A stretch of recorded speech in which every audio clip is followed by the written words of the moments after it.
Hi everyone, so great to be back. Welcome to Brainfood Talks from Square. Uh, Welcome to the presentation. My name is Christoph Havlicek. Before we get things started, let's give you a bit of context. Um, if you haven't seen our format in a while, then you will notice that things have changed a little bit. So this time we will not have a second moderator on my side, but I will be doing the whole format by myself, which means for you, nothing much changes. You can still post your comments and your questions down in the thread below or in the YouTube section. And after the talk, I will be going through the questions by myself and doing my best to providing you with good answers. Yeah, that's what for the context. Let's jump right back in. Today's presentation will be about data migration approaches. First off, a little bit to my person. I'm Christoph Havlicek. I'm a lead developer from Square, and I have been working in modernization projects for a while now. So modernization in the last couple of years means huge projects with enterprise setups, which means software which has been grown for many, many years by tens and hundreds of developers. And I've been talking a bit about the challenges in these projects. And today we're going to focus on the data migration part of such challenges. This talk itself, it is something of a sequel. So I've given a talk months ago about the general approach that we take at Square here when tackling these huge monolithic enterprise setups.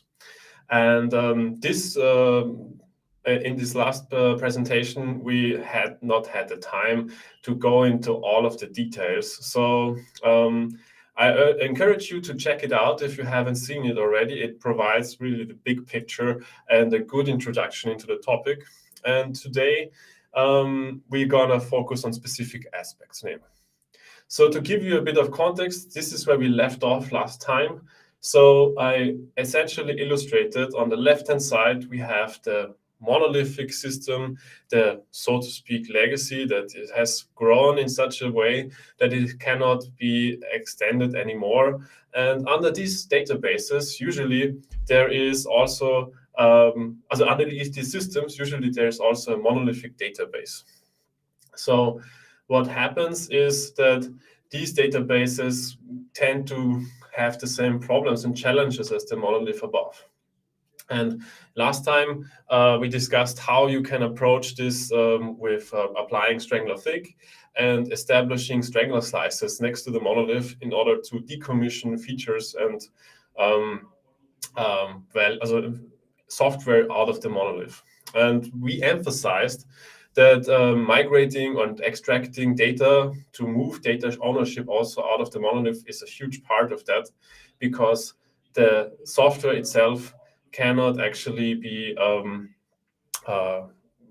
extracted that efficiently if the data that it belongs to is actually somewhere else. So this part is what we're going to focus on today. And last time we really touched upon it very briefly, so to speak, and this is where we're going to deep dive into. So why is this important? Because the monolithic database very quickly becomes an obstacle in transformation projects. So it's super important that we have access to the data that the feature that we want to extract owns. And it's super important that we get in a situation where the team can actually work with this data. And the database itself, as I mentioned, is like its monolith above. It's tightly coupled. It's it's worked on by many teams, and it is has a very diffuse ownership. So changes in these databases are hugely complicated and very hard endeavors, which take weeks and months. So having actually a strategy to approach this is super important if you are going to do a modernization initiative or transforming your monolith. So to quickly summarize why we want to actually do it is, I mentioned the software itself is nothing without the data underneath. So we have this old system where we don't actually know who is actually responsible for which parts. And we want to establish smaller systems next to it. It doesn't have to mean that every microservice has its own database. This is a decision. But if we are gonna establish new bounded contexts outside of the monolith, then it is very important that these bounded contexts are actually in the ownership of the data that they process and they work upon. So the monolith itself is also probably only optimized for a certain problem or a certain aspect, and extracting the data into smaller subsets gives you the possibility to really optimize the data structure and essentially the data storage that you use for your given context and for your given problem. The ownership is of course clearer when you move the data outside of the monolith, because then it's clear this data belongs to this bounded context, and this data really is in the ownership of the team that is working on this bounded context. Last but not least, the monolithic database is often under a lot of pressure physically. So infrastructure, monolithic databases tend to be at the max capacity of their possible configuration, and they tend to be under a lot of load because all of the features and all of the value that the company provides is essentially working on the monolith and therefore on the monolithic database. So dividing that into smaller subsets and smaller databases is also a huge help on the infrastructure level, because you essentially divide and conquer those silos. So to give a picture about the challenge, we have the monolith and we have the monolithic database underneath.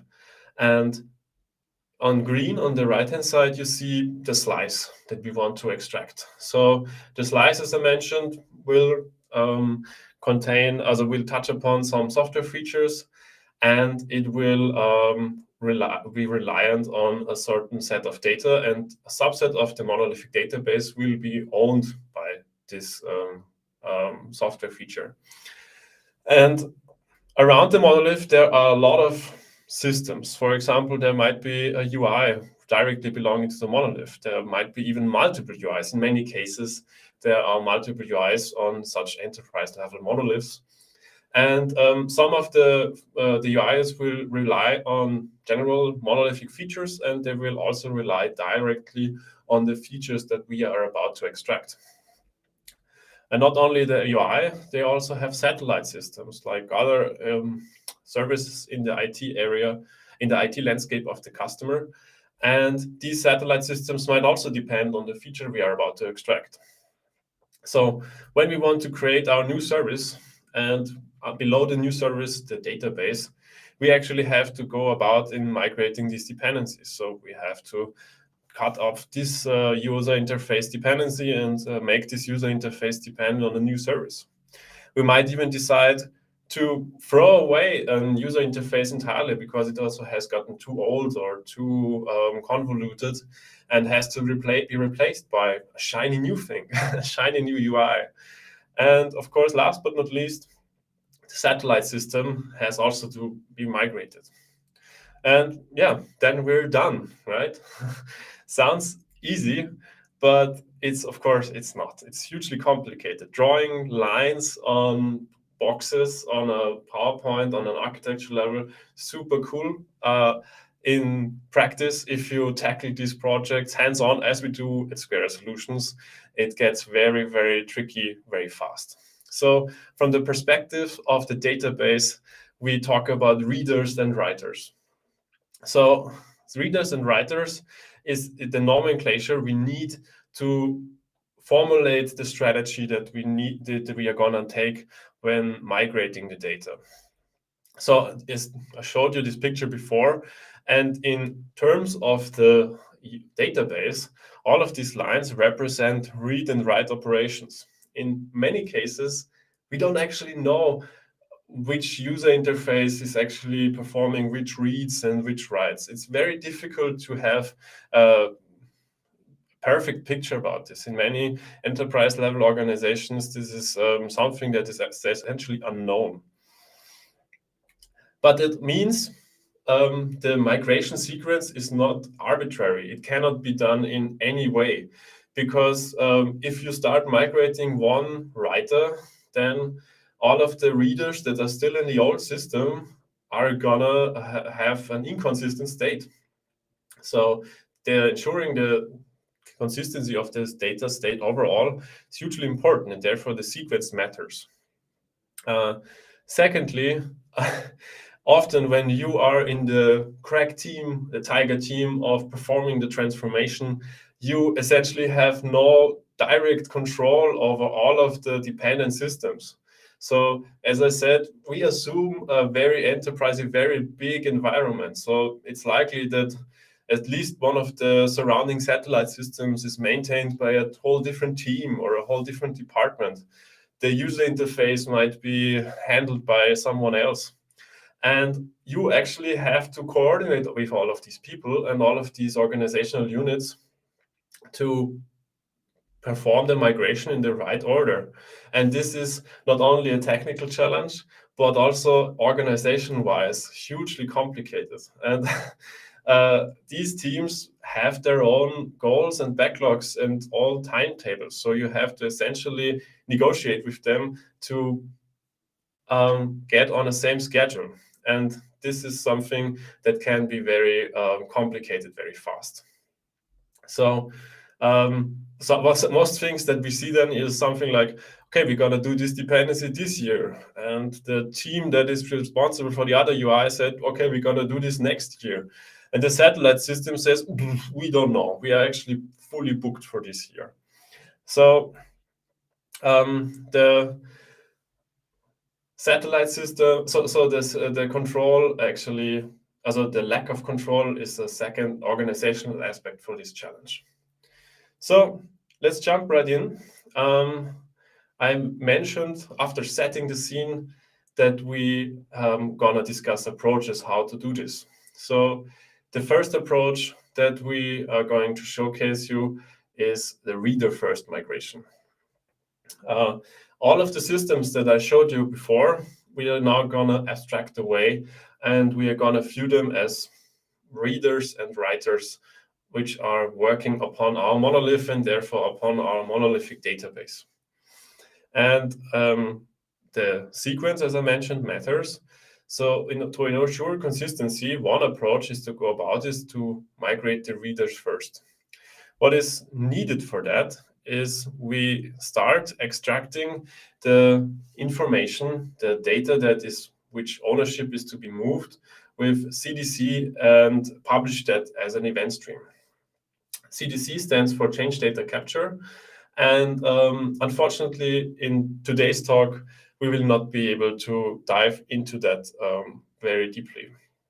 In short summary, Change Data Capture is an approach that is now widely supported by most of the important, or actually all of the important database vendors. It enables you to extract a change stream of specific data objects in your database. So in normally relational monolithic databases, it allows you to get a stream of change events on specific tables. So this is not available by default, it has to be activated, but so to speak, you configure that for certain tables in your system, you want to have a change stream available. How this change stream is actually implemented is then very much dependent on the database vendor. Some do it log-based, some do it actor-based or trigger-based. It's different. But essentially, you get out a stream of this record has been updated, this record has been deleted, this field has been changed, these kinds of events. And you extract these events. There is a lot of frameworks out there who can do this very fast, and you publish them to an event stream, to an event broker. This can be Kafka, but can also be any system you want. The neat thing is that this, with today's framework support, is actually very fast. You can, if the infrastructure is already in place, then it's quite easy to set up this CDC event stream and have change events about certain tables in your event broker system. And these frameworks, the CDC frameworks, not only extract you the current changes, but if you set them up initially, they will perform an initial scratch of the whole table and dump the entire current state of a table or the tables you configured into the event stream first, so that you actually get an entire picture. Then you set up a transformation. This can be on service, or it can be a stream processing unit upon your event broker that is up to the infrastructure setup and up to the organizational setup. But you essentially transform it into the format that you require for your new service. This, as I mentioned, is a hugely important property because the new service wants to solve a specific subset of a problem that the monolith solved. Actually, it implements a subset of the features. And therefore, the data structure that is optimal for this kind of challenge might be very different than the data structure that we have in the monolith. And once we have set this up, we actually have now synchronized from left to right. So then the monolithic database, there is a number of tables where we say these kind of tables, the data ownership will be moved. And with this pipeline that we have set up now, we actually get all of the new information that is changed on the left-hand side, eventually to the right-hand side. And now we can start by moving the readers. So this we can do iteratively. We can do it in any speed we want. And we can do this step by step. So the writers themselves have to wait, because only after all of the readers have essentially been migrated, we can now start migrating the writers, because data consistency. If we would start with if we would mix these up, then the readers remaining on the left-hand side would not see the full picture and therefore would not be reading a consistent state. So after we've migrated the writers, we can throw away this CDC stream, and we actually then perform the migration. Great. This, of course, is, as many of you probably have already thought, a quite simplistic approach. That is actually one of the major benefits. Is one of this approach. It's simple. So in certain scenarios where it is not possible to invest a lot of to make a huge investment upfront, this can actually be one of the minimal setups that you can choose. But it has a lot of downsides. The major one is that, of course, there is no built-in fallback scenario. Once you have migrated the writers, then you have to be sure that on the right-hand side, everything will go smoothly. If you migrate a writer and you notice some days afterwards, then this migration failed, then you have a lot of challenges on your hand, because you then actually have to figure out what kind of changes this writer made during the time he was on the right side, and then revert everything. That is a lot of headache. And that is also the reason why this kind of scenario in many cases provides a lot of anxiety in the whole team that is involved and in the whole organization. Last but not least, it takes a long time to get any value out of this, because in most cases, at least in the cases we've seen, applications most of the time do both. So they do write operations and read operations. And if you remember a couple of slides back, we have a lot of systems surrounding the monolith, and these systems step by step want to migrate to the new service, because the new service is the future, and the new service probably provides new cool features. The old system, the monolith, is maintained but not extended anymore. So all of the applications have an interest in moving to the new service, because there they get the cool new features and the cool new technology. But if you perform this in this way, you essentially have to wait a long time until you finish your migration project. And this, of course, is also an organizational overhead, because any application that says I want to migrate to the new service means I have to do first all the reader migrations, and then wait until everyone else did as well. And as I mentioned before, in a huge organization, there is often no controlling instance, or it's hugely complicated to exact control of all of these dependent systems. So this can take a long time. Second approach is the writer-first migration. This flips the whole idea a bit on its head. You establish the new service and an empty database, and you establish, based on the empty models, a CDC event stream into the opposite direction. And you transform the information into the structure that the monolith needs. Once this has been set up, you make an initial transfer of all of the writers and the data copy. So you copy the relevant data into the new service, and you migrate all the writers at once. Once you have done that, you can throw away, of course, the data copy, and then you have essentially a system where the writers are already all on the new service, and they can the state is updated continuously to the left-hand side to the readers. And the readers can then migrate any time they want. It's then iteratively possible. One positive side effect of this is that also other dependent systems can then also now access the CDC event stream of the new service upfront, because this is then where the asynchronous information about the new future and the new future system is available, which is a nice benefit and a nice side effect. The readers can, as I mentioned, migrate step by step.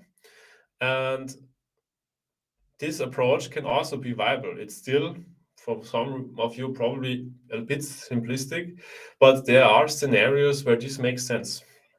So let's talk about the benefits first. So this has a built-in fallback scenario. So if the writer migration, as if the reader migration fails, you can always roll back. And if the writer migration fails, you can also roll back, because the new system has always been synchronized with the old system. So you probably perform the writer migration, then check for a long time if everything is running smoothly.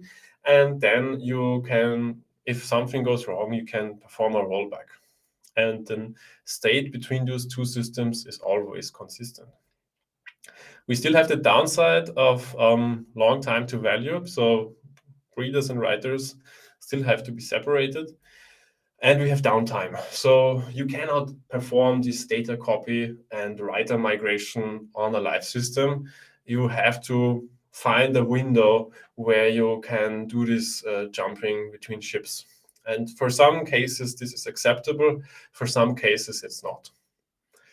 A scenario where this can be a viable strategy is when you have few writers, which is often the case. So if the number of writers is known, and if there are not a lot of them in size, then this might be viable. And also if the write operations cause a lot of problems, then this can also bring a lot of benefit already in the short term. So if you have a situation where few writers perform very heavy load write operations on the monolithic database, it actually could yield some benefit in migrating them first, because then the monolithic database has some breathing room, and if they are not that many in size, you can actually manage that on an organizational level. So last but not least, the last approach that is possible is the bi-directional migration. So you probably guessed it. It's a combination of those two approaches. You build up the CDC event stream in one direction to the new service, and from the new service back to the monolith. The only addition that we do is we perform deduplication on the way back, because the deduplication ensures that the data is not synchronized infinitely in a loop. So the monolith itself essentially is then updated from the service, and the service is always updated from the monolith. And in this setup, we actually then can move very freely between the two systems. Writer and reader sequence suddenly becomes a lot more relaxed. You can start performing a reader migration and a writer migration in your own time. And this is a huge benefit, as I mentioned, because it can yield a lot of early value. So as I mentioned, the two readers and writers can belong to a certain application. And when the team that is owning this application decides, now it's time we perform this migration, then we can perform this on our time. So we can do our writers first and then move our reader. Also, we cannot do our readers first and then do our writer migration, and then we're done. So this is then mission complete for the team which is working on this application, which is a great success. Of course, there is this built-in fallback mechanic, which I mentioned, which is a huge benefit. There is zero downtime, because you can do it all as a live, and there is no downtime required, and it's a short time until you gain organizational value. And I would also argue it's a lot of headache removed, because I mentioned I cannot overstate the organizational headaches you get when you have to coordinate these things, and these things often take years. And having this system in place essentially empowers the team of the new service to move along with their own agenda and their own features, and the surrounding systems can move on their own time. And they are incentivized to do so, because the new features are all built on the right-hand side. But the coordination efforts essentially get scaled back a bit, because the new team says, here's the new API, here's the new interfaces, the new events, work with us. And all of the organizational units all of the other teams in the organization can plan on their own when to perform this migration. Of course, this is the most, let's say, quote, expensive migration. So this means there's a lot of upfront invest. You have to build this direction, this synchronization in both directions. But essentially, in these very large-scale, complex scenarios that we are working at Square Solutions on a daily basis, it is often the most beneficial approach, because the other two approaches can be viable in certain situations, but it can be also a pitfall to just go for a cheaper solution technically, and then run into all of the organizational headache afterwards. Because if you essentially have no fallback, then decisions get scary. So it's cool, as I mentioned, if you have it on a slide deck, but it's scary when you actually go about implementing it. So this can also lead to projects getting delayed infinitely, because important decisions or important steps are not made, because decisions seem so impactful. And that is why architecture, as always, tries to make decisions reversible as long as possible. So keep options open and provide to maximize the decisions not made, so to speak, is one of the key aspects of what we do here. And this gives a lot of freedom and a lot of maneuverability for the organization, because transforming a monolithic is a huge undertaking and is something that is impacting the entire organization. One last piece of advice before we wrap this up for today is you have to go. So if you go along on these transformations, you have to ensure that the ownership is shared. So what we often see is that not only for data synchronizations, but for transformations as a whole, we see that a new team gets established to build a new service and extract the feature out of the old system, and the team of the old system doesn't get changed. So this has the problem that these teams tend to get into conflict with each other because they don't understand each other oftentimes on a technical basis, and they have different priorities and a lot of other aspects which they say we have to all align all the time. It's a huge organizational overhead. That's why we at Square Solutions, we approach these monolithic transformations not only on a technical level, but holistically. We provide agile transformation coaching, agile coaching as well. And one of the major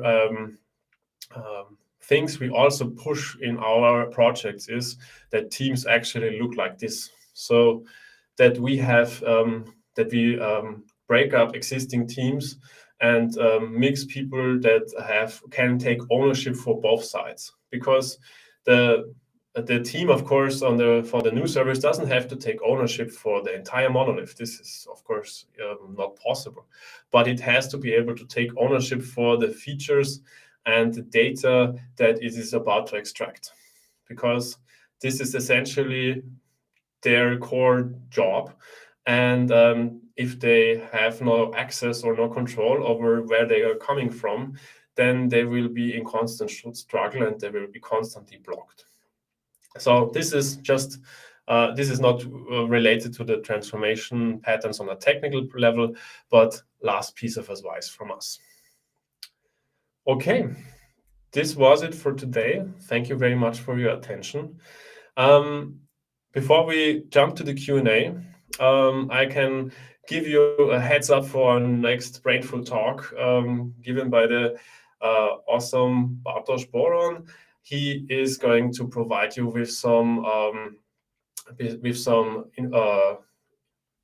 learnings or with his concepts about really getting development environments up to speed in cloud. Because as he will explain in more detail, working in a cloud-based environment can have its infrastructure benefits, but it is also sometimes a very complex endeavor in ensuring that all of the developers can work in an efficient manner. And he has a lot of experience in this topic, and he will show you how to kickstart a development environment cloud-based very fast. Don't miss it. It's going to be awesome. And second thing is we have a conference coming up, the Code Crafts, on June 1st. There is some good news and some bad news. The bad news first. I have to unfortunately tell you that the conference tickets themselves are already sold out. But don't jump out right now. We still have some awesome workshops before the conference. So as usual, before the conference, there are a number of workshops given by very awesome people, and there are some tickets left. So if you are quick and go to our website, you can actually get some of these tickets. Don't miss it. The conference is awesome, but the workshops themselves are just as awesome as well. Yeah, thank you very much.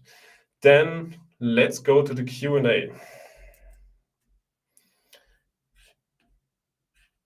So I am checking the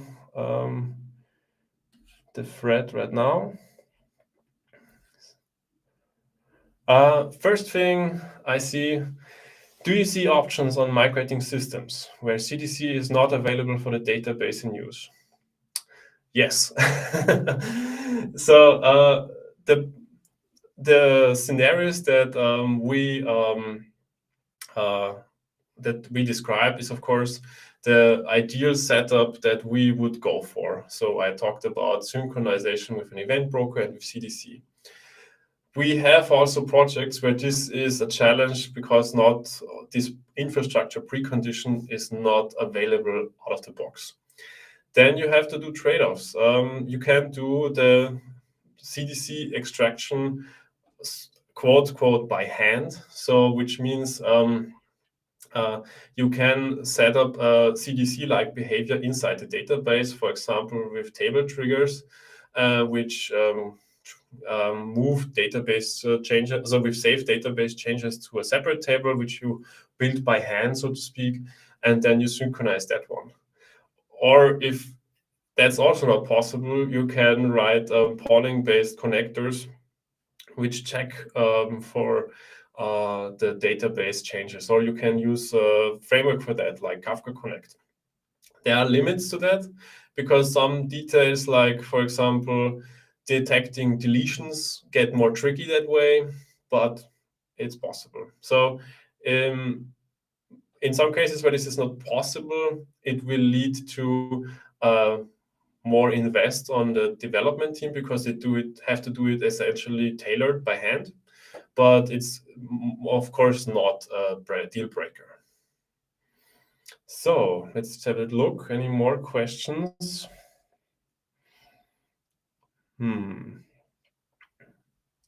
Okay, I think that's all for today. Then, yeah, last but not least, thank you very much for joining today. I hope you enjoyed it, and I hope you found our insights valuable.